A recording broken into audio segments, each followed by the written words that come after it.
America में एक भूत ने अपनी मर्डर मिस्ट्री सुलझाने में पुलिस की मदद की थी। यह घटना अमेरिका के वेस्ट वर्जीनिया राज्य में ग्रामीण क्षेत्र ग्रीनबियर काउंटी में आज से करीब 124 साल पहले घटी थी। इस काउंटी में इरास्मस एडवर्ड शू नाम का एक लोहार रहता था। उसकी 3 महीने पहले ही एल्वा नाम की एक महिला के साथ शादी हुई थी। जनवरी 1897 की एक रात एडवर्ड ने अपने पड़ोस के एक लड़के को काम करने वाली जगह से घर भेजा ताकि वह देख सके कि उसकी नई नवेली पत्नी को बाजार से कुछ चाहिए तो नहीं। घर की सीढ़ियों पर पड़ी मिली थी लोहार की पत्नी। जब यह लड़का ग्रीनबियर काउंटी में उसके घर के दरवाजे पर पहुंचा तो उसने एल्वा को सीढ़ियों के नीचे पड़ा पाया। एक पल के लिए वह लड़का ठिठक गया। उसे समझ नहीं आ रहा था कि वह क्या करे।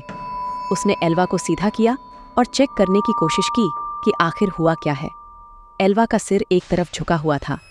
पहले तो उसे लगा कि एल्वा शायद सो रही हैं। वह चुपचाप उनकी ओर बढ़ा और मिसेस शू कहकर उन्हें जगाने की कोशिश की।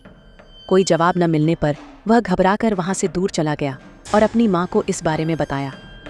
पड़ोस में ही रहने वाली उस लड़के की मां ने एल्वा को बेसुध पड़ा देख स्थानीय डॉक्टर और सरकारी अधिकारी जॉर्ज डब्ल्यू कन्नप को बुलाया। सूचना देने के लगभग 1 घंटे तक कन्नप घटनास्थल पर नहीं पहुंचे, लेकिन तब तक एडवर्ड शू वहां पहुंच चुका था। वह अपनी पत्नी के शव को वहां से उठाकर बेडरूम में लेकर गया। उसे नहलाया, कपड़े पहनाए और बिस्तर पर लिटा दिया। उसने अपनी पत्नी के मृत शरीर को एक ऊंचे कॉलर वाले कपड़े पहनाकर दफनाने के लिए तैयार किया और उसके चेहरे पर पर्दा डाल दिया।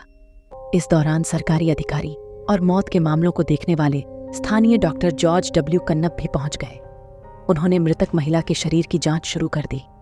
उस दौरान पति एडवर्ड शू अपनी पत्नी के सिर को गोद में रखकर रोता रहा। जब कन्नप ने एल्वा के सिर और गर्दन की जांच करने का प्रयास किया तो एडवर्ड शू नाराज हो गया और गुस्सा दिखाने लगा। कन्नप शू को नाराज नहीं करना चाहते थे, इसलिए वे चुपचाप वहां से चले गए। उन्होंने एल्वा के बाकी शरीर की जांच के दौरान कुछ भी गलत नहीं पाया था। कन्नप कुछ हफ्ते पहले के एल्वा का इलाज भी कर रहे थे, इसलिए उन्होंने मृत्यु के कारण को अचानक आई बेहोशी करार दिया। उन्होंने बाद में इसे गर्भावस्था से जुड़ी परेशानियों से जोड़ दिया।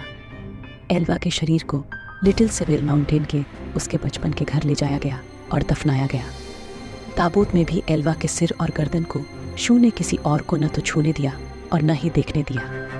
हालांकि उसके इस अजीब व्यवहार को लेकर वहां मौजूद लोगों में कोई शक नहीं पैदा हुआ। एल्वा की मां मैरी जेन हीस्टर को छोड़कर हर कोई इस मौत को प्राकृतिक मान रहा था। वह शू को कभी पसंद नहीं करती थी और उन्हें बिना सबूत के भी यह यकीन हो गया था कि शू ने ही उसकी बेटी की हत्या कर दी है। पर बड़ी बात यह थी कि सिर्फ एल्वा ही बता सकती थी कि उसके साथ क्या हुआ था। ऐसे में मैरी जेन हीस्टर ने एल्वा की आत्मा से बात करने का फैसला किया। उन्होंने आत्मा को बुलाने के लिए कई विशेष पूजा और प्रार्थनाएं शुरू कर दी। कई हफ्तों तक सुबह शाम प्रार्थना करने के बाद उसे एल्वा की आत्मा से उत्तर मिला। हीस्टर ने दावा किया कि उसकी बेटी उसे अपनी कहानी बताने के लिए लगातार 4 रात सपने में दिखाई दी। उन्होंने कहा कि आत्मा पहले एक उज्जवल प्रकाश के रूप में प्रकट हुई, धीरे धीरे एक मानव रूप लेकर अपनी कहानी बताने लगी। इस दौरान पूरा कमरा ठंड से भर जाता था। लगातार 4 दिनों तक एल्वा की आत्मा ने अपनी मां को सपने के जरिए पूरी कहानी शुरू की। एल्वा के भूत ने उसकी मां के सामने कबूल किया कि शू ने उसके साथ क्रूरता की और दुर्व्यवहार किया। एक रात जब एल्वा ने रात को खाने में मीट नहीं बनाया तो उसने एल्वा पर हमला कर दिया और मारपीट की। शू ने मारपीट के दौरान एल्वा की गर्दन तोड़ दी थी, जिसके बाद एल्वा के भूत ने अपना सिर पूरी तरह से पीछे घुमाया और वहां से चली गई। इस घटना के बाद एल्वा की मां पब्लिक प्रोसिक्यूटर जॉन प्रेस्टन के पास गई और मामले को फिर से खोलने की अपील की। प्रेस्टन ने भूत के बारे में उसकी कहानी पर विश्वास किया और आसपास के लोगों से पूछताछ शुरू कर दी। शू के पड़ोसियों और दोस्तों ने एल्वा के अंतिम संस्कार के दौरान उसके अजीब व्यवहार के बारे में सरकारी अभियोजक प्रेस्टन को बताया। डॉ कन्नप ने भी स्वीकार किया कि उन्होंने एल्वा के शव की पूरी तरह से जांच नहीं की थी। प्रेस्टन के लिए ये दोनों बयान शव के फिर से परीक्षण के आदेश को पाने के लिए पर्याप्त थे।